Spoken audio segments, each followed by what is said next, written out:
What's up, YouTube? And welcome back to yet another Great League video.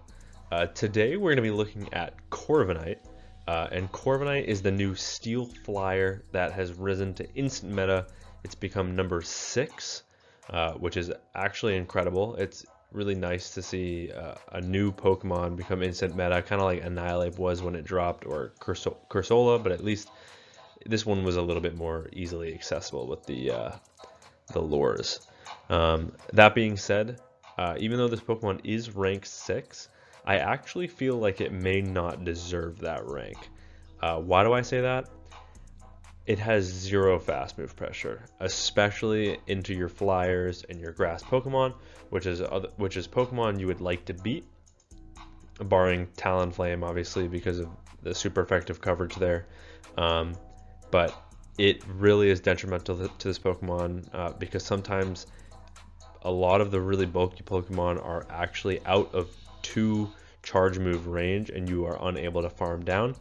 Now there are IVs that can help you get an additional 1 damage per with just a high attack stat, so maybe that'll be the way to go with Corviknight. We're gonna have to see. This one is actually an Ultra League Corviknight that I'm looking at today, but we're running Great League battles. So let's just hop right into the video. So on the lead, we've got Malamar. Obviously, it's got 1 weakness in Fairy. And this is a pretty neutral lead with Quagsire, so we're just going to kind of play this out. And then we have 2 kind of better answers to Fairy in the back. Drapion just kind of as a really strong safe swap. This is my newly built Drapion. It's also going to be an Ultra League Drapion. I believe it's Ultra League rank 10. That being said, I just wanted to power it up for the Great League and give it a try. And honestly, if you do not have a Shadow Drapion, you need to get one now. And while the event is still going, because you can use just a regular Charge TM to remove frustration, and this Pokemon is so insane. You need to really hunt down those Sierras. It's so good. But we are able to win the lead matchup there, and then they come in with Jumpluff. So I'm just going to chip with the foul play, and then probably just come in Corviknight because they are completely walled. And then they have Dunsparce in the back, so I kind of just have to stay in this match. No, I'm actually going to catch a Rock Slide on my Drapion. That's pretty surprising. I think looking back at this match, I should have just stayed in the matchup against the Dunsparce and then just aligned my Drapion to the Jumpluff. That being said, we're playing this out. We were going to make it to the Crunch here. Crunch does not get the debuff, unfortunately. And then I throw the Aqua Tail on alignment, just trying to get it off before they get to their next move. But I'm unsuccessful. But at this point, well, I am successful, but I throw an alignment. And at this point, they let it go. So it's just Corviknight against their Jumpluff, which is completely walled in this matchup. They go for the Energy Ball. That is double resisted on the Corviknight, single resisted on the Steel, single resisted on the Flying. We get off the Sky Attack, and even though we're at originally a shield disadvantage here, we do have some pretty good pacing.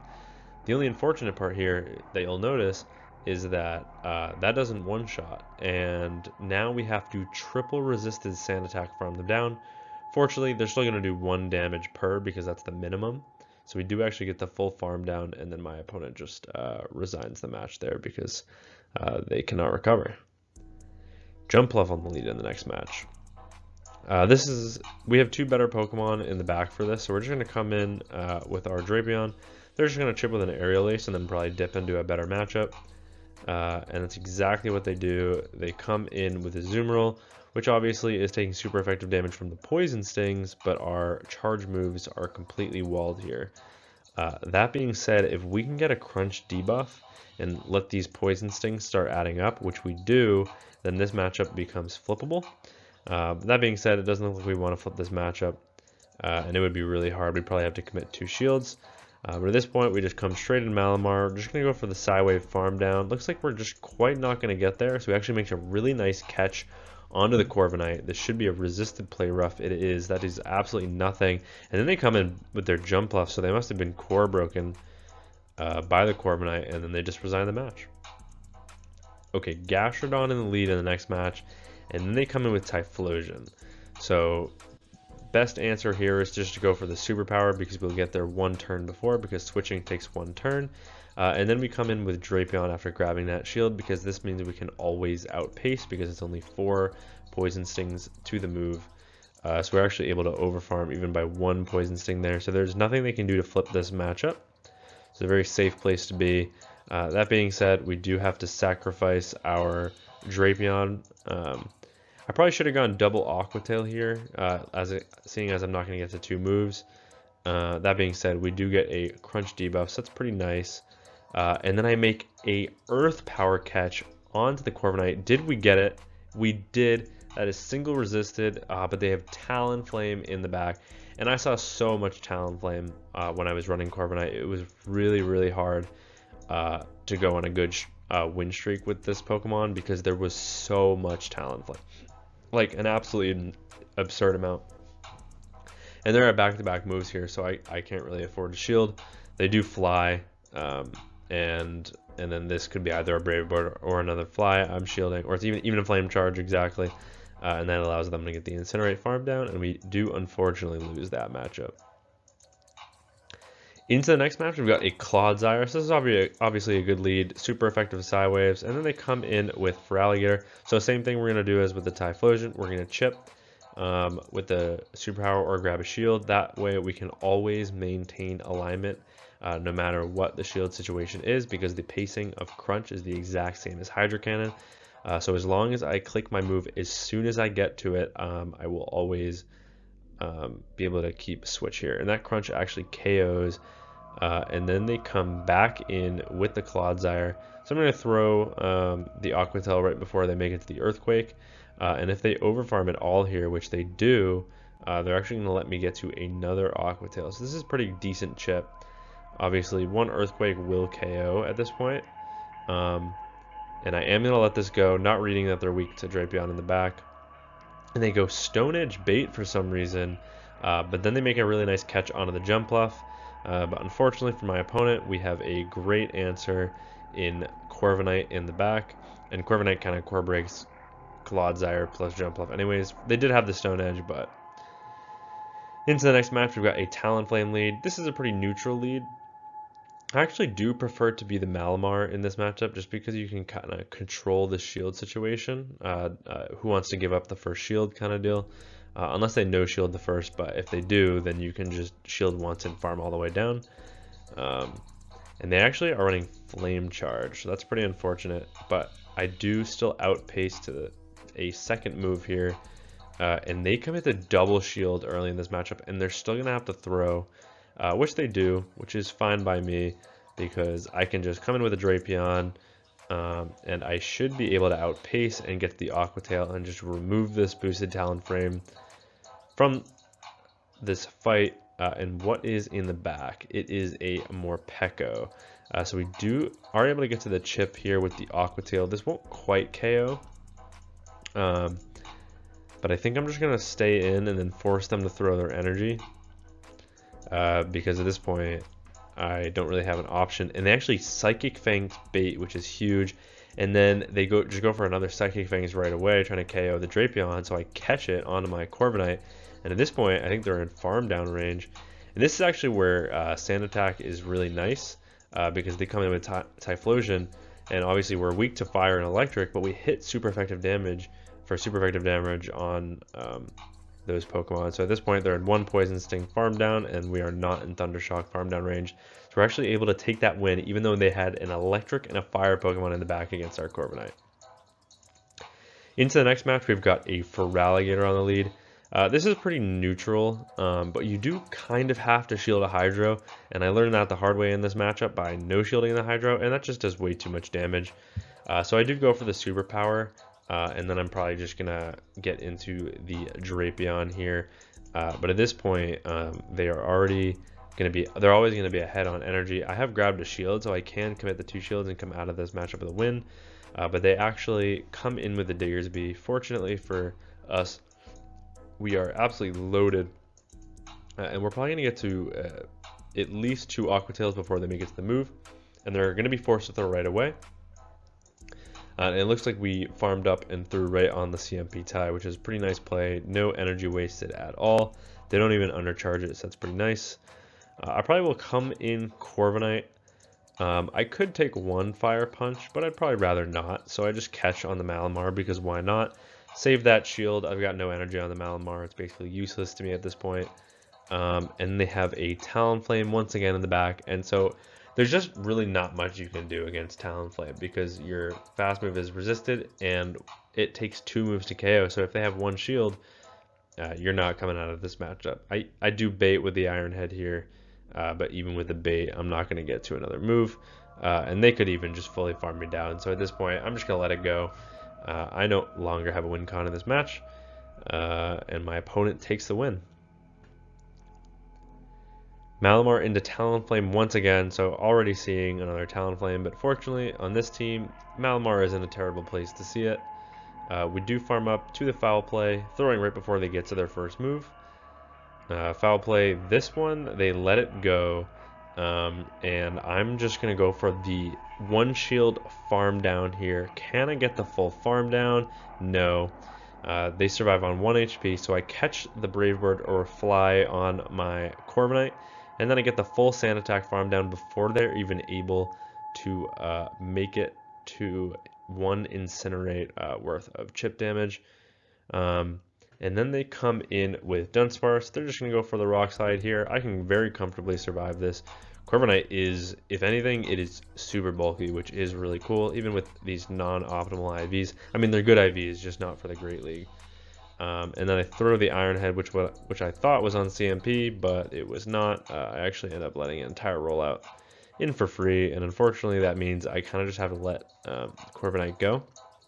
That being said, I probably have some residual energy on the Malamar, which I do. So I can actually go for a superpower right away here and either grab that shield or take out the Dunsparce, and they commit the double shield, which is pretty interesting. And then they let me get to another superpower. So maybe not aware of how much energy I quite had on the Malamar there. And then they have Toxapex in the back. We have 2 Pokemon that are great in a Toxapex left. So my opponent resigns the match. Okay, Corviknight on the lead. Obviously, this doesn't seem like it would be a good matchup because Psywaves are resisted here. That being said, PV Poke says you win the ones. So I might actually play out the ones and just kind of see. Because I have a feeling I can just shield once and then maybe farm up to back-to-back superpowers? No. And then they come in with Feraligatr. I kind of panicked, wasn't really sure what to do, so I just superpowered and got out there. So at this point, I'm just always going to shield. I'm just going to match shields whenever they shield and just come out of this matchup loaded with energy. So get off this crunch. This won't be enough to... actually does KO. Wow. Feraligatr is super glassy. And they actually let me get to another crunch here, which is super nice. Because I might even make it to an Aqua Tail, will I? Yes, I make it to an Aqua Tail as well. So even though we don't get the defense drop, we do get to 2 moves here, which is really nice. And we actually are able to grab a shield in that matchup. The question is, I mean, if they're on Earth Power Body Slam, everything's resisted here, so I can just come in, Corviknight, and eat that. And then my opponent realizes they no longer have a win con, and they resign the match. Another Talonflame. This is what I'm talking about. Corviknight might be really good, but with Talonflame absolutely everywhere and how strong it is, there's nothing really you can do to, like, it's just the meta, right? People are running Talonflame for a reason. This one I play a little bit differently. I actually catch the first fly on my Corviknight, and then they come in with a Zoom which is a little bit interesting. Because that is not an answer to a steel type, even though bubbles and ice beams are neutral. And obviously Iron Head is only neutral as well, because even though it's super effective on fairy, it's resisted on the water. And I actually commit the shield, so that's pretty interesting. I don't think I was in ice beam range, so I'm kind of surprised I did that there. But that does let me get to another move, and I'm actually able to grab a shield back, so that's fine. And they throw right away, so at this point I'm more than comfortable letting this go.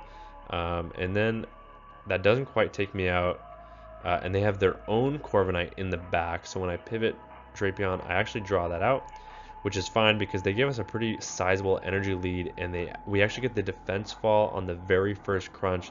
So at this point we can just go straight crunch, We just kind of have to be wary of a catch here. I believe their switch timer shouldn't be quite up yet, so I can probably just go straight to the crunch and take this Corviknight out. I don't really want to take any more fast attack damage from those sand attacks.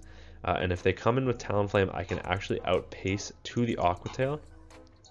So instead, they come in with a Zoom Roll, and I actually make an Ice Beam catch onto my Corviknight, which is absolutely massive, because now we can just come in with Drapion and get the full Poison Sting farm down.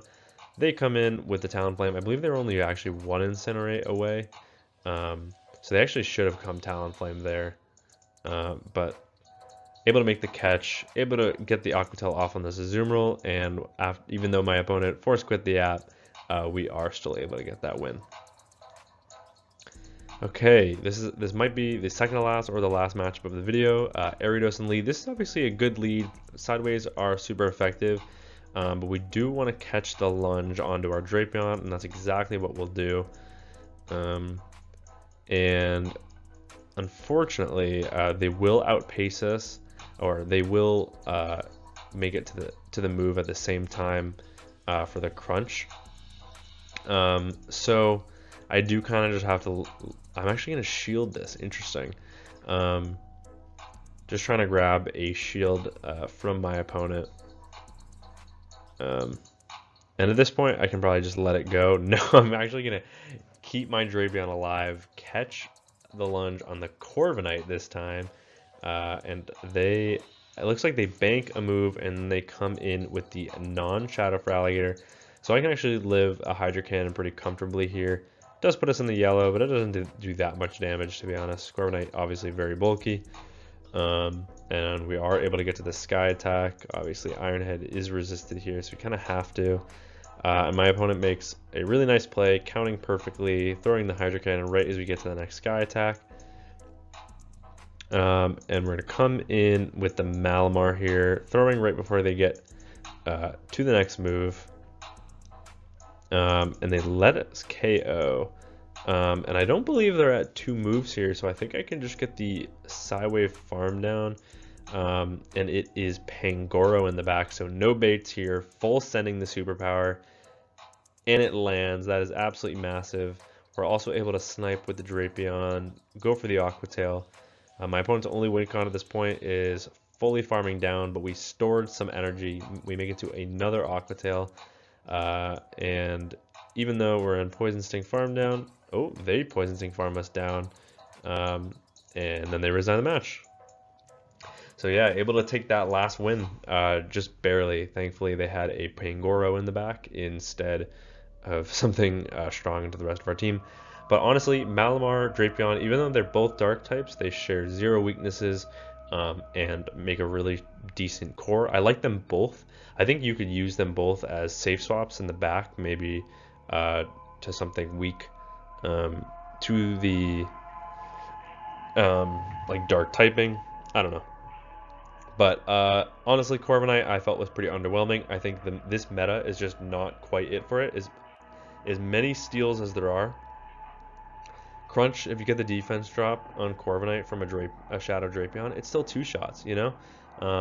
And losing Malamar where Psywaves are resisted in the 1s, like it's a really cool Pokemon. It's refreshing. It's great to be introduced into the meta, and I like that it has the viability that it has of like it can get to its charge moves. Its charge moves aren't great, but it can get there at decent pacing. It's bulky. It's got amazing typing. It's got a 1-turn move, which is great because the 1-turn lag is absolutely rampant. Even saw it when I was already in, somehow their Poison Sting KO'd and mine didn't. I have no idea how that happened, but yeah, that's the team. That's the video. I hope you guys enjoyed, and until next time, peace.